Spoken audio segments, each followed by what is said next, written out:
começando o Cidade em Pauta, o programa feito para pensar e discutir temas importantes para Juiz de Fora, aqui na tela da JF-TV. Hoje nós vamos conversar sobre políticas públicas de ações afirmativas e preservação da memória do movimento negro em Juiz de Fora. Eu recebo a advogada Carina Dantas, o professor Gilvan Moreira e a vereadora Cida Oliveira. Muito obrigada pela presença de vocês. Para a gente começar o nosso bate-papo, eu gostaria de pedir que vocês se apresentassem para quem está assistindo a gente. Quem quer começar? Eu posso passar a palavra? Eu sou Gilvan Moreira de Oliveira, professor do departamento e do programa de pós-graduação em educação da UFJF, pesquisador de filosofia africana, né, ligado a organizações de filosofia africana no Brasil e no exterior, e atualmente também diretor de ações afirmativas da UFJF. Carina. Então, eu sou a Carina Dantas, sou advogada. Atualmente estou como atual presidente da Comissão da Verdade da Escravidão Negra aqui em Juiz de Fora e combate ao trabalho escravo moderno, além de ser diretora interiorana pela OAB de Minas Gerais na mesma comissão. Atuo também na UNegro Juiz de Fora, que é um movimento negro. Sou líder também da Comissão da Igualdade Racial pelo Grupo Mulheres do Brasil. Estamos aí na luta em prol dos povos pretos na cidade de Juiz de Fora. Vereadora Cida. Então, eu sou Cida Oliveira, né, professora, sempre gosto de me apresentar dessa forma, professora com muito orgulho. Estou vereadora, né, pelo Partido dos Trabalhadores, no nosso primeiro mandato nesta casa. Para a gente começar o nosso papo, eu queria falar um pouquinho sobre o Dia da Consciência Negra, porque tramita aqui na Câmara um projeto de lei de autoria da vereadora Cida, né, vereadora? Para trazer esse feriado para Juiz de Fora. Vamos falar um pouquinho da importância desse dia? Então, a gente avalia que é extremamente importante esse dia, o 20 de novembro, né, porque traz aí a história, né, de Zumbi de Palmares. Eu acho que essa é a grande questão nossa hoje, né, de destaque no nosso projeto, mas é importante a gente resgatar um pouquinho da história do que já aconteceu nessa casa, porque em 2014 o então vereador dessa casa, Betão, né, ele entrou com um projeto nessa casa. Foi aprovado em 2015 por todos os vereadores e vereadoras naquela época, naquele momento. Foi um dia de grande comemoração, porque é importante a gente lembrar que esse dia é um dia que tem que ser marcado pela luta, portanto é um dia para a gente fazer o debate da importância, né, da história do negro na construção de Juiz de Fora e na construção do nosso país, né? E aí, em 2015, foi aprovado por todos. Logo em seguida, sancionado pelo governo, pelo prefeito da época, e, pasmem, né, logo em seguida, a FIENG, né, que é a Federação das Indústrias de Minas Gerais, junto com a patronal do comércio em Juiz de Fora, entrou com uma ação de inconstitucionalidade, né, dizendo que tinha vício de iniciativa, e nós perdemos, né, não tivemos o feriado, né, na sua essência, e, portanto, como a gente percebeu que o ano passado houve mudanças que eu tenho certeza que nós vamos ainda falar dessa importância, né, do que aconteceu no STF, nós entramos com esse projeto na casa e estamos fazendo várias reuniões e temos absoluta certeza que essa casa vai votar esse projeto, porque esse projeto é muito importante para Juiz de Fora, para a gente resgatar a luta. Eu acho que é importante saber que vários municípios já têm o dia 20 de novembro como feriado, vários municípios no Brasil. E esse movimento praticamente inicia lá no início dos anos 2000, após uma conferência da ONU que aconteceu em Durban, na África do Sul, em 2001, em que o relatório de Durban propõe que os países comecem a desenvolver diversas políticas e ações afirmativas para integrar, principalmente no caso da América Latina, a população, os povos indígenas e a população negra que havia sido vítima da escravidão e do racismo aqui no nosso continente e em outros continentes também, mas especificamente aqui. O Brasil foi signatário desse documento e começa a partir dali a adotar diversas medidas. Uma delas foi lá logo em 2003, inclusive a primeira lei assinada pelo então presidente Lula, no primeiro governo dele, em 9 de janeiro de 2003, ele assina a Lei 10.639, que torna obrigatório o ensino de História e Cultura Africana na educação básica. O Conselho Nacional de Educação, depois, um ano depois, disse que essa temática também tem que estar no currículo de todos os cursos superiores, mas essa lei, ela altera a LDB, que é a Lei de Diretrizes e Bases da Educação, no artigo 26A, colocando aquela obrigatoriedade do ensino de História e Cultura Africana e afro-brasileira, mas inclui também na LDB o artigo 79B, considerando o dia 20 de novembro como Dia Nacional da Consciência Negra, onde todos deveriam estar celebrando, pelo menos esse dia ou aquela Semana da Consciência Negra. Então, isso está num documento brasileiro aprovado nacionalmente no Congresso Nacional, que assinado pelo presidente então, naquele período.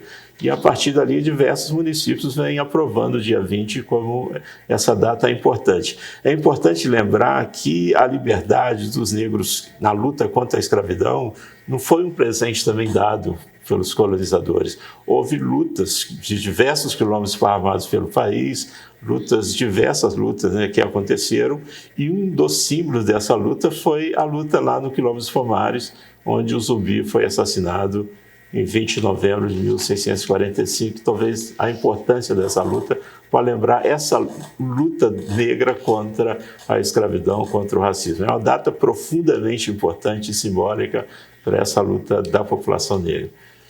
E eu acho que também é de suma relevância a gente considerar que a nossa cidade é uma cidade escravocrata, né?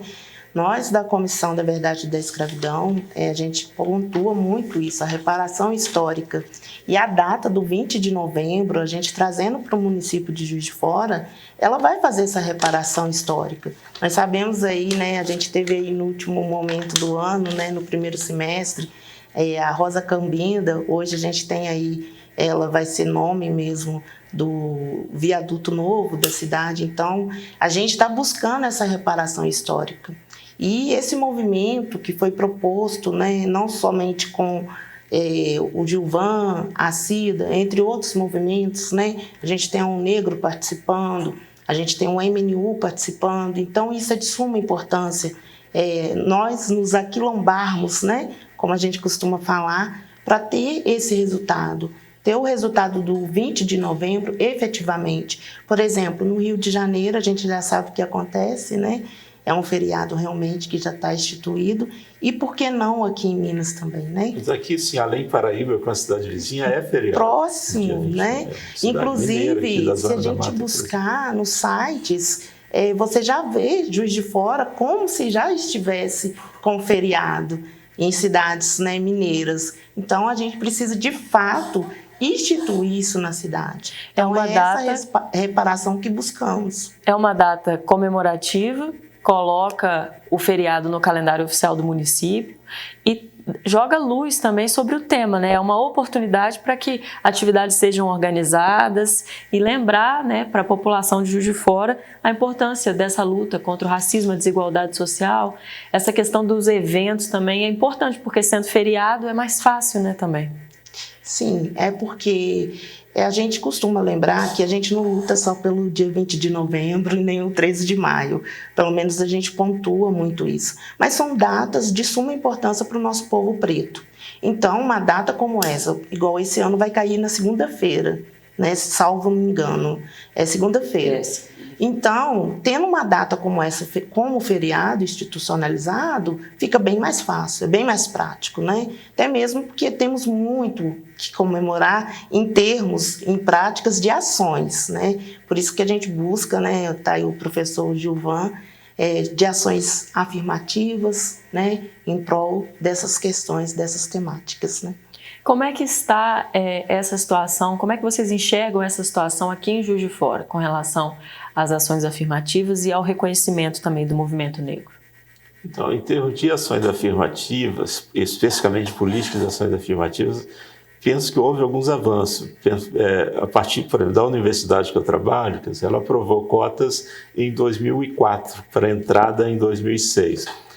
Talvez não houve um mecanismo de fiscalização, porque houve muitas denúncias nos últimos anos de pessoas que estavam burlando as cotas. Então, nós criamos agora uma comissão de heteroidentificação. Então, todos os candidatos que entram, ou pelo menos candidatos que manifestam que querem entrar pelas cotas para negros, eles passam por uma banca de heteroidentificação.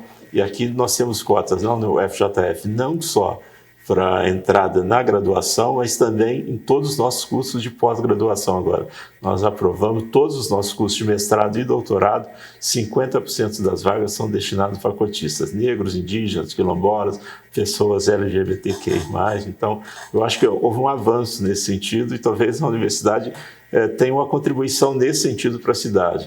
E a própria Câmara aqui de Vereadores, Juiz de Fora, também aprovou cotas para os concursos públicos do município. Então, acho que houve um avanço nesse sentido, quer dizer, um avanço pequeno, porque se a gente for olhar alguns espaços sociais, a presença do negro é mínima. No caso da universidade, um colega que fez uma pesquisa ano passado para identificar entre os servidores, docentes e trabalhadores, né, os demais trabalhadores, nós chega a 28% de negros como tais e docentes da Universidade Federal de Juiz de Fora.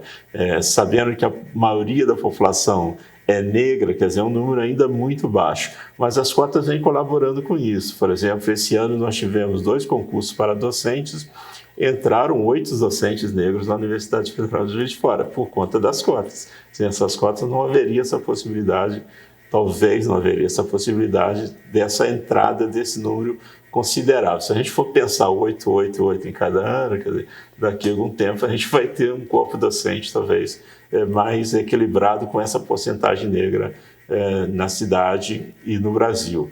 E acho que o município, a Câmara de Vereadores, né, um projeto que foi, inclusive, também da vereadora Cida, que eu acho que deu esse avanço aqui para o município. Essa questão do concurso, né? Do concurso foi uma batalha, né? Quem acompanhou viu aqui na casa, mas a gente conseguiu. Acho que assim, são pequenas reparações que a gente vem fazendo, né? Mas que é importante, né? Por isso que eu acho que quando a gente fala do feriado, ele não é pelo fato da gente falar assim, olha, um dia para eu deixar de trabalhar, não é essa. Nós temos que usar esse dia para a gente colocar as nossas pautas na rua, né? Conscientizar a população, Juiz de Fora, né? As pessoas precisam saber, porque é inegável que a construção de Juiz de Fora passou pelas mãos, né, do negro nessa cidade. Então, assim, é necessário que a gente tenha esse feriado para fazer esse debate, né? E acho que as cotas, como bem disse o professor, ajuda, mas nós temos que ainda batalhar. Tem muita coisa, né, para a gente batalhar pela frente aí, mas é considerável mesmo. Sim. Né, uma batalha. E assim, eu falo através da própria instituição da UAB, tanto a nível mineiro, estadual e das subseções, a gente está tendo grandes avanços. O pessoal da Comissão da Igualdade Racial está fazendo uma pesquisa da advocacia negra para conhecer todos os advogados negros inscritos em Juiz de Fora. Então, a gente está buscando também, na Comissão da Verdade da Escravidão, implementar a Lei 10.639 nas escolas, porque a base é a educação.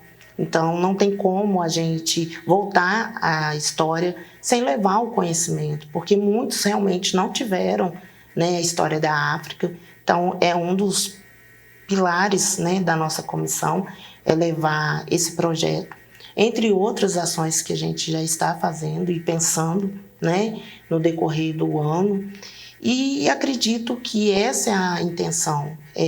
Como a Cida mesmo falou, 20 de novembro não significa mais um dia de descanso, né?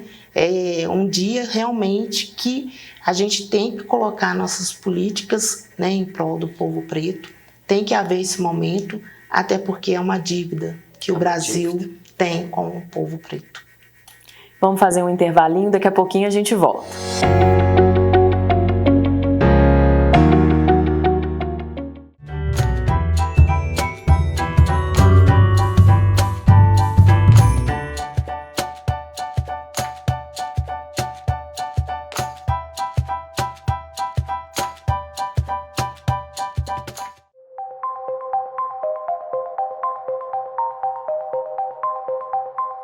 Ei pessoal, tudo bem? Eu te espero todo sábado, às 14h, na JF TV, no Resgatando o Juiz de Fora.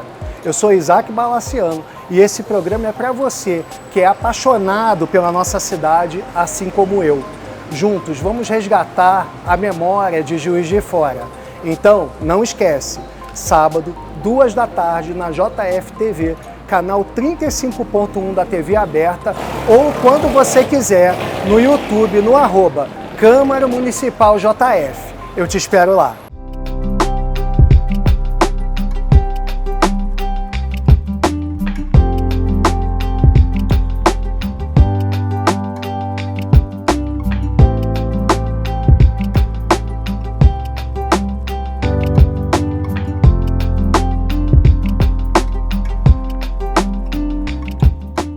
Se você gosta de uma boa conversa, já tem dia e hora marcados comigo no nosso encontro semanal. É o JF Entrevista, com programas inéditos sempre aos domingos, às 9h.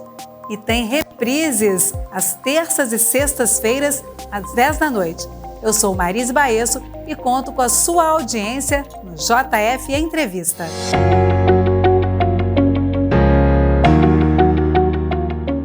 Estamos de volta com o Cidade em Pauta. Vamos falar um pouquinho então sobre essa questão da educação, da implementação nas escolas desse ensino de história africana. Como é que vocês estão enxergando isso no momento atual? Então, na minha ótica, né, não só na minha ótica, como os meus pares também que costumam me acompanhar, através da educação, e hoje, como o racismo mudou também, é importante a gente salientar, né, que a gente está evoluindo, então é necessário também a gente levar o conhecimento. E a base é a educação.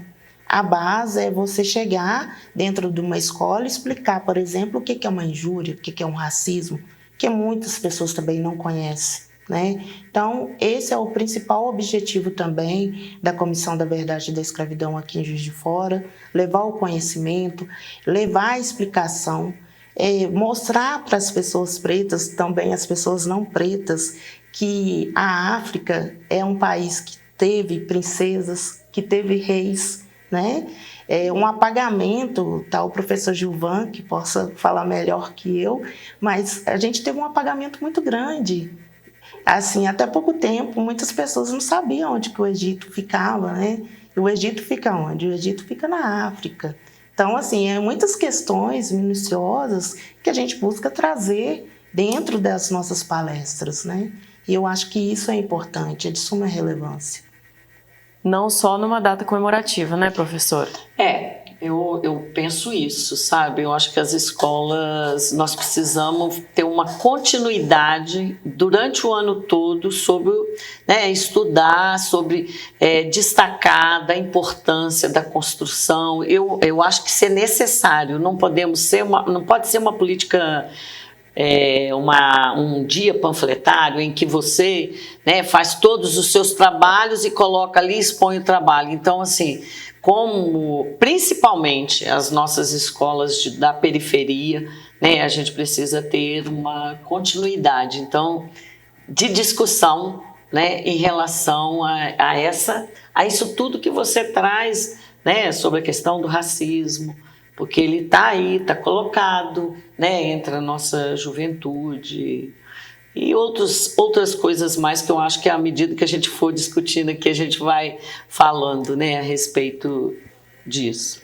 Acho que a questão é que a colonialidade ela impôs um modelo só de sociedade em que alguns valores, mas também conhecimento, a ciência, apenas de alguns povos pudesse ser colocado sobre todos os outros. E nós sofremos com isso. Então parece que outros povos que não os ocidentais não têm conhecimento, não têm filosofia, matemática, física, química, e outros também têm, como os africanos possuem.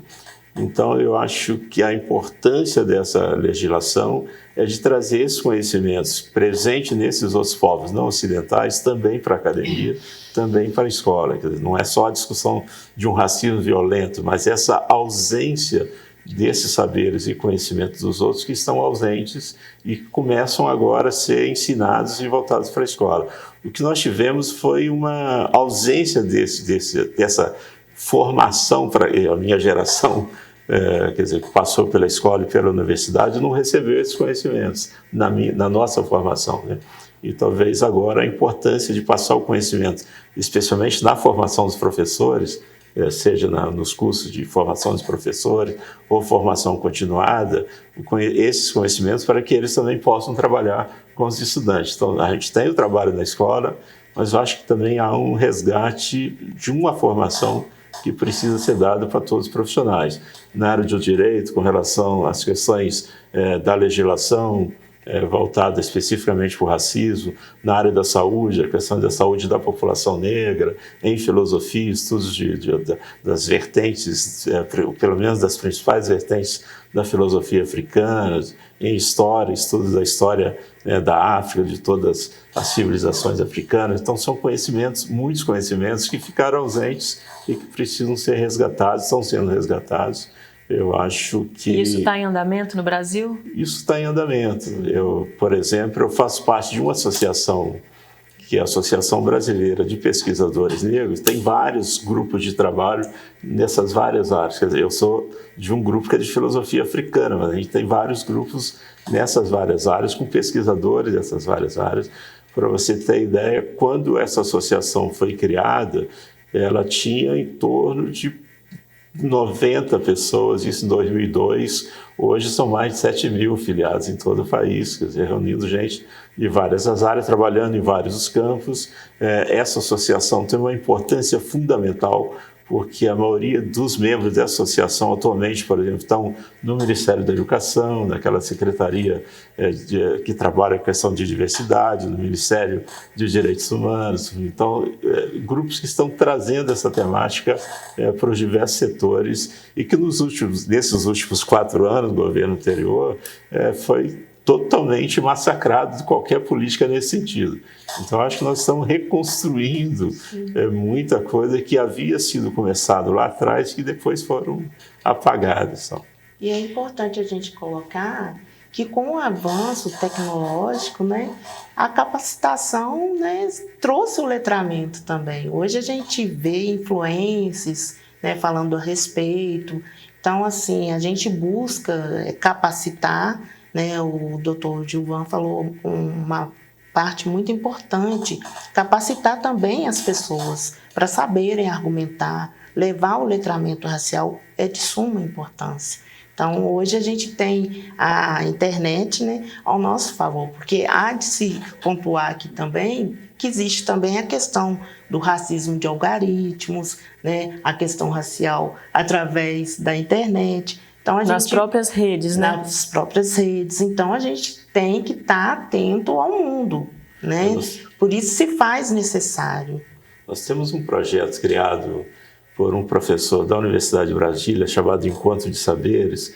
Esse projeto já está em 9 universidades. Aqui, a Federal Juiz de Fora, esse semestre vai estar organizando o 3º encontro de saberes. E que já não só aqui, mas 9 universidades, criado na Universidade de Brasília, e é uma disciplina da graduação e da pós-graduação, e os docentes são lideranças quilombolas, lideranças indígenas, no caso aqui vai ter raizeiras, trabalho com ervas também esse ano, ou seja, não são docentes com título de doutor, mas são docentes contratados pela universidade. Esse projeto lá atrás, essas lideranças quilombolas e indígenas eram financiadas pelo Ministério da Cultura. O presidente anterior acabou com esse projeto em 2019.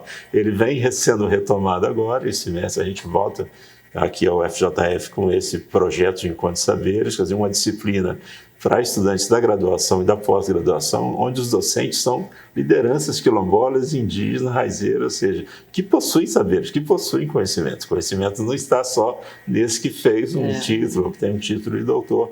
É preciso resgatar esses conhecimentos também presentes nessas comunidades tradicionais, e ela tem uma importância fundamental para a nossa identidade, né?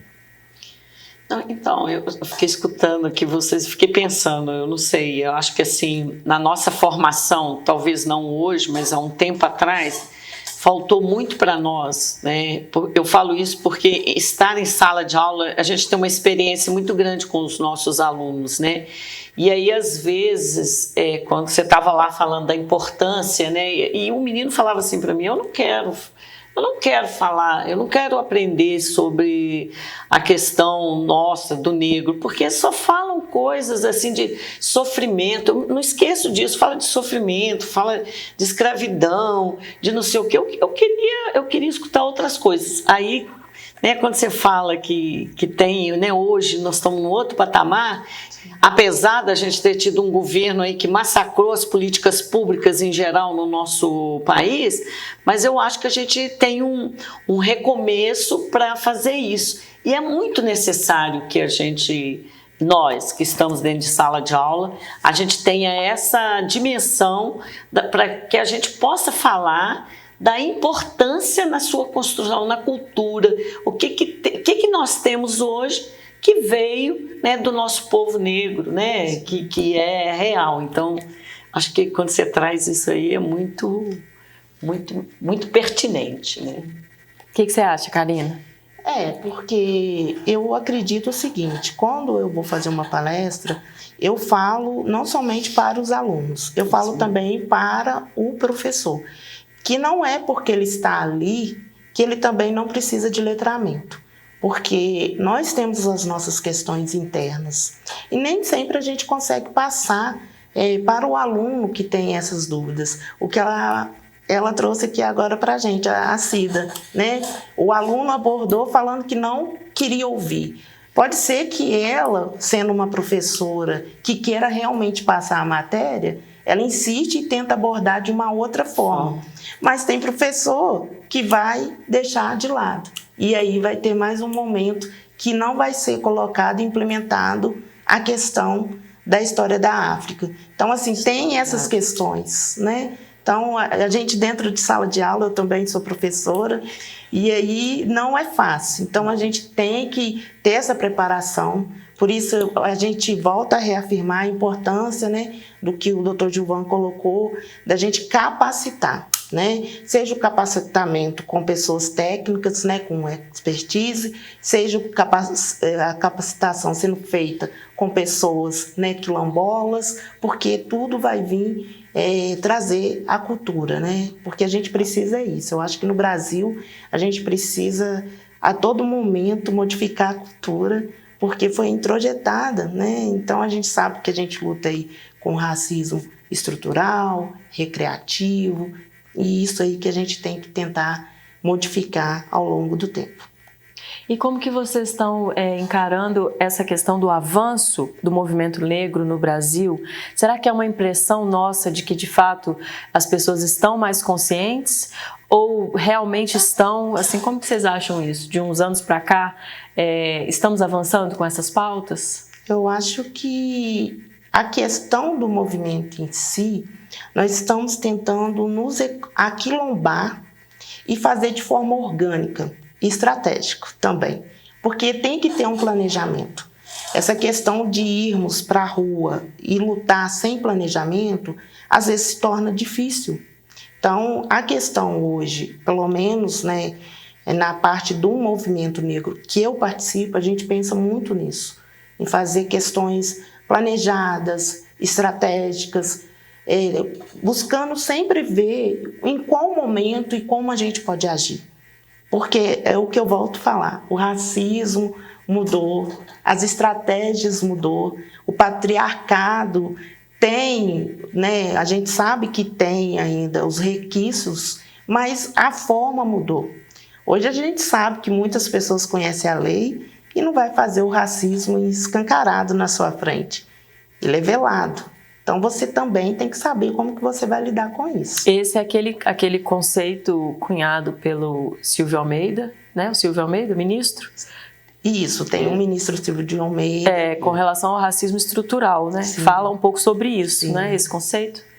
Conta um pouquinho pra gente, professor. Eu acho que quando a gente estuda racismo, quer dizer, falar em racismo, está saindo essa semana um terceiro volume de uma coleção organizada por um antropólogo da Unesp, chamado Racismos, e eu tenho até meu primeiro capítulo do terceiro volume que sai essa semana. Eu que desenvolvo um pouco uma reflexão do racismo em algumas vertentes da filosofia e da biologia. Mas aí tem outros colegas em outras áreas, são 8 capítulos em cada volume, 8, mas sempre de algumas áreas.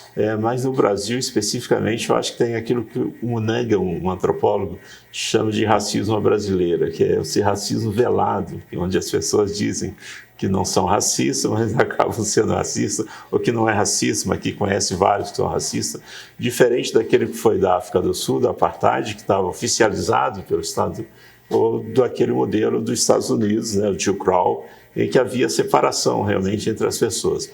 Esse racismo brasileiro, ele dificultou, de certa forma, essa organização para a maioria da população, não do movimento negro especificamente, porque havia aquele discurso de que aqui há uma democracia racial, que nós convivemos de forma harmônica, só que essa harmonia não existe. Quer dizer, eu falei de Além Paraíba antes, eu sou nascido em Além Paraíba. A minha adolescência, os meus colegas que estudavam comigo, colegas brancos, frequentavam alguns clubes de natação ou clubes de dança que eu não podia entrar como negro, que eles não aceitavam. Então, havia esse discurso que nós convivemos, que nós somos iguais. Nós somos iguais, mas eu não podia frequentar alguns espaços que colegas frequentavam. Isso não é muito longe, eu estou falando da minha adolescência e juventude. Sua adolescência aqui há 10 anos atrás. Exatamente, há 10 anos atrás. Então, isso era aqui também, talvez, em Juiz de Fora. Estou falando de Além Paraíba, mas isso em todo o país. Esse racismo disfarçado, quer dizer, oculto, o racismo brasileiro, né? Como diz o Munanga, eu acho que criou muitas dificuldades para essa luta. Mas o movimento negro sempre esteve organizado no Brasil. Na década de 20, nós tivemos um importante, do século passado, um importante movimento negro no Brasil, que se tornou um partido político e foi reprimido pelo Estado Novo de Getúlio Vargas. O Getúlio Vargas proibiu, quer dizer, perseguiu, né, aquele movimento negro naquele período. Depois, na década de 40, começa a surgir o Teatro Experimental do Negro, criado pelo Abdias Nascimento.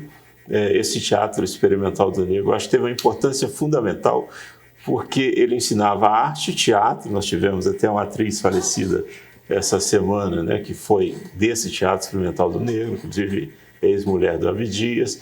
A Ruth de Souza era empregada doméstica, fez alfabetização no Teatro Experimental do Negro, porque dava curso de alfabetização para trabalhadores negros, pobres e empregada doméstica, se tornou uma grande atriz depois. O Teatro Experimental do Negro também foi desfeito pelo regime militar. Quando veio o golpe militar e perseguiu todos os movimentos sociais no Brasil, o movimento negro também sofreu com o golpe militar. A gente não pode esquecer disso. E aí vem, com o movimento de redemocratização do país, começam a surgir novos movimentos negros.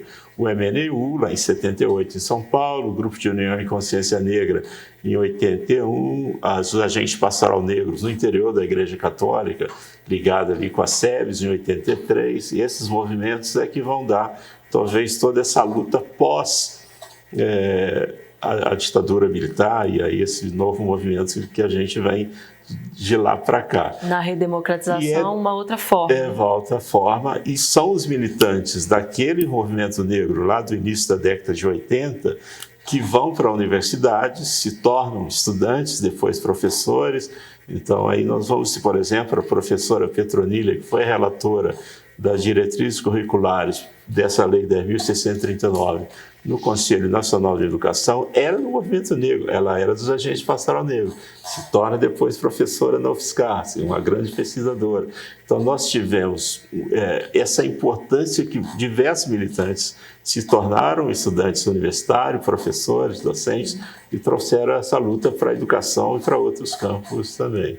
E é o que acaba acontecendo, né, nos dias atuais. Igual a mim, né? Eu estou na parte da OAB institucional, mas não deixo de participar ativamente do movimento negro. Então, eu acho que isso é que a gente está conseguindo de avanços, né? A gente está fazendo uma rede de proteção e de conhecimento de vários setores para avançar. Vamos fazer mais um intervalinho, daqui a pouquinho a gente volta.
Estamos de volta com Cidade em Pauta.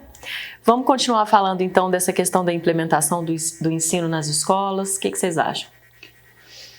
Eu acho que é fundamental. A educação ela tem uma importância fundamental para a nossa formação humana, para a nossa construção da nossa identidade, das relações, né, raciais. Então, acho que a formação não é só para a população negra, para a população branca, e ajuda nessas relações raciais. A gente não convive isoladamente, então é preciso aprender a conviver compreendendo o que o outro é, essas diferenças, essas diversidades. E eu acho que a educação tem um papel fundamental nesse sentido de trazer para nós a importância do reconhecimento de que nós estamos numa sociedade que é extremamente diversa e que é preciso respeitar todas essas diferenças que estão presentes na sociedade. Eu queria entender um pouquinho, que eu dei uma pesquisada no currículo do senhor antes da gente vir fazer a gravação, dei uma olhada nas pesquisas. Eu queria entender um pouquinho mais sobre essa questão do imaginário afro-brasileiro. É uma linha de pesquisa que vai trazer isso para as escolas? Como que isso funciona? Quando nós falamos em imaginário é uma vertente, tem um antropólogo francês, Gilbert Durand, ele chama de entre saberes, porque é um conhecimento que perpassa a literatura, a religião, a arte, filosofia, antropologia, e basicamente nós compreendemos imaginário como uma crítica àquela interpretação aristotélica de quem é o homem. Então, o Aristóteles dizia que o homem é um animal racional. Muitas pessoas dizem isso sem refletir o que é racional lá em Aristóteles, porque tem um silogismo, uma forma de raciocinar que o Aristóteles desenvolveu, uma forma lógica de quem não se encaixa naquele modelo não é humano. Então, eu digo, existe uma vertente do pensamento que tem uma discordância dessa visão aristotélica e que pensa ou que define o homem como um animal que traz representações. E essas representações podem ser diretas, como essa desse pensamento aristotélico, como pode ser indiretas, simbólicas, imaginárias. Então, nós entendemos que imaginário é toda a produção humana. Quer dizer, não é só essa produção humana material, lógica, mas essa produção também irracional no sentido de afetividade, todas essas emoções. Então, se eu olho uma cor preta, ela tem uma representação, com uma cor branca, outra representação, azul, outra. Quer dizer, isso faz parte de que nós chamamos de imaginário. Isso nos torna humanos também, para além daquela questão somente racional pensada lá por Aristóteles. Então, quando nós pesquisamos imaginário afro-brasileiro, estou pensando em todas essas produções humanas a partir da cultura afro. Quer dizer, seja uma produção racional, filosófica, seja da arte, da música, da pintura, quer dizer, que não há separação entre esses dois lados como o pensamento ocidental ou cartesiano tentou fazer. De um lado está a razão, do outro a emoção, a afetividade. Nós compreendemos, para quem está nesse campo do imaginário, que a pessoa humana é uma totalidade e que não dá para desligar a razão de afetividade, de emoção. E falar em imaginário afro-brasileiro é também uma forma de preservar essa memória, né? É uma forma de preservar essa memória. Passar para as novas gerações. Passar para as novas gerações. E a gente passa isso não só de forma teórica, a gente pode passar pela capoeira, pela música, pela dança, né? Por diversas outras expressões que têm uma importância fundamental para a nossa formação enquanto humanos, né? Se a gente quiser sair um pouquinho dessa questão do ensino da cultura negra nas escolas, para a gente falar um pouco sobre a dívida da sociedade com o povo negro, como que vocês estão enxergando a solução dessa questão aqui em Juiz de Fora, na região, no estado de Minas? Vocês acham que a gente vem avançando um pouco nisso? Então, a gente acredita que os avanços acontecem, sim, mas ainda há muito que se fazer, né? Tem políticas ainda que têm que ser implementadas. Isso aí não só, né, igual você falou aqui em Juiz de Fora, em Minas, e sim em todo o Brasil. Mas essas políticas vão acontecer, acredito, a partir do que a gente também fizer, né? Então, por isso que estamos aí, aqui em Juiz de Fora, através de todas as movimentações, buscando as reparações necessárias, buscando efetivamente, né, trazer o 20 de novembro como feriado, entre outras, como projeto de cotas que conseguimos. E isso aí já é aquela sementinha que plantamos para, né, que daqui a um tempo a gente tenha bem mais do que já foi feito. O que você acha, professor? Eu acho que tem muita coisa ainda a ser feita. Quer dizer, nós avançamos, eu não tenho, eu reconheço isso, mas acho que tem muita coisa a ser feita para nós realmente termos uma sociedade democrática, onde as pessoas possam conviver respeitando todos e todas. A gente está discutindo a situação do negro, mas se a gente for fazer um recorte de gênero, por exemplo, pensar na situação das mulheres negras especificamente, que aí você tem a questão de gênero, né, o fato de ser mulher, então a questão do machismo também é fortíssimo, que cruza aí, que tem relação com a questão racial. Se for pensar nas pessoas trans, por exemplo, negras, então é uma situação complicadíssima, que nós estamos num país em que o assassinato de trans é muito grande, e aí pensando nos trans negros é imenso. Então, assim, nós precisamos avançar, e avançar muito nesse sentido. A questão da violência policial também é algo muito latente, né? Então, é preocupante, né? E a questão carcerária também, né? Vale pontuar que só na nossa cidade esse ano nós tivemos 10 mortes, né? Que ainda há explicação a ser dada. Então, assim, a população preta, ela sofre em todas as vertentes. Ela sofre com o jovem negro, com a mulher preta. Então, assim, várias temáticas que a gente aborda e que se faz necessário avanços. Então, é muito mesmo coisas que a gente precisa avançar, que a gente busca, né, reparações.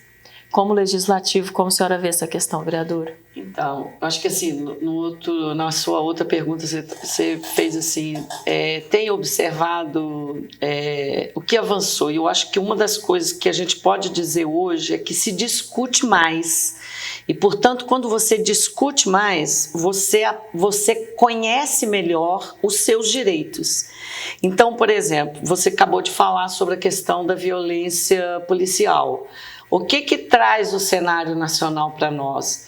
Que a polícia mais mata quem? A nossa juventude negra periférica. Então, como é que nós chegamos nisso? Chegamos nisso porque é de conhecimento de todos, né? Todo mundo sabe, todo mundo está discutindo isso, né? Que seja na rua, que seja dentro da sala de aula, que seja, né, no legislativo, onde a gente estiver, nós estamos falando disso. E que é real, né? O professor traz aqui a questão da mulher negra, né? Não só trans, né, todo o cenário que a gente está vivendo de ataque profundo, né, a pessoa, a dignidade delas, né, isso é muito grave, né, eu vejo isso. Se a gente olhar para um cenário, como é que um policial aborda alguém na rua? Eu acho que ele olha a cor, da forma como ele vai abordar. Entendeu? Eu estou dizendo isso que eu me lembro, uma vez eu estava saindo da escola, eu dava aula à noite, e quando a gente passava por um determinado lugar, tinham policiais dando uma geral em várias pessoas. Quando nós aproximamos, nós vimos que eram alunos nossos. E a gente chegou perto para ver por que aquilo. E qual era o resultado daquilo. A gente viu que eram meninos periféricos, negros. Então, a polícia, hoje, o que ela mais mata, o que ela é mais violenta, é com a nossa juventude negra, periférica, né, que está aí. Eu acho que vocês dois têm as melhores condições. Faz 2 né? semanas que a polícia me parou, aí o carro, eu dirigindo, pedi documento, faz bafômetro, faço, não sei o que e tal. Mas assim... Mas não para qualquer pessoa. Eu sempre desconfio que eu sou desse que eles sempre fazem. De vez em quando me param. Eu sou um cara que fui parado mais novo muitas vezes pela polícia. Mas agora, dirigindo, eles param, assim, tranquilamente. É a população que tem o menor salário, né? Tem pesquisa com relação a isso. Eu sempre falo a questão do teste do pescoço. Qual que é o teste do pescoço? E agora sempre tem essa pergunta depois que eu falo isso. Qual é o teste do pescoço? É só você olhar nos ambientes quantas pessoas pretas tem. Né? É o que o doutor Gilvan falou a respeito das pesquisas. Tanto, por exemplo, né, falando da parte que eu tenho conhecimento, no judiciário. Quantos juízes pretos nós temos? Aqui em Juiz de Fora nós temos o doutor Tarcísio, né, no direito do trabalho. Mas no país, quantos médicos? Quantos médicos? Dentro da própria polícia, os capitães, os comandantes. Então, assim, é um racismo realmente estrutural que fica complicado.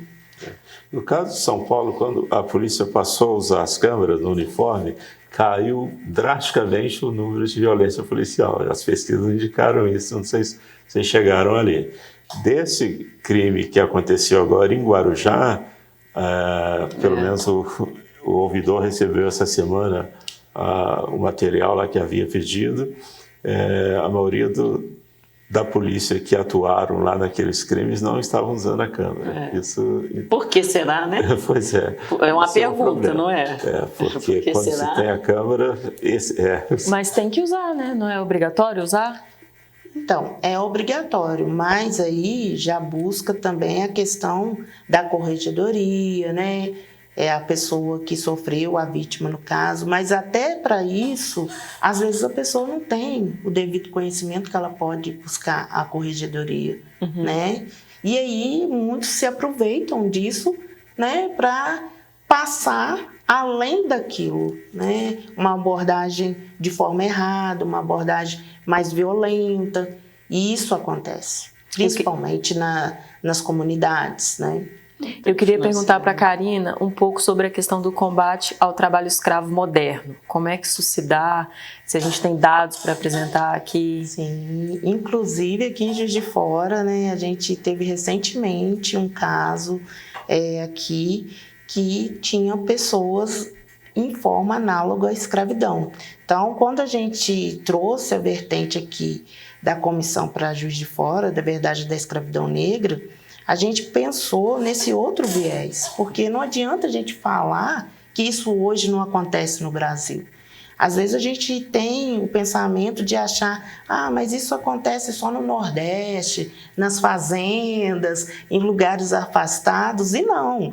Aqui eu não me recordo o mês certo, mas esse ano aqui em Juiz de Fora, se as pessoas quiserem depois acessar no Google, teve um caso de trabalhadores que estavam em condições análogas. Então, a gente tem que buscar fazer uma luta também, porque isso volta muito atrás do que começou na escravidão.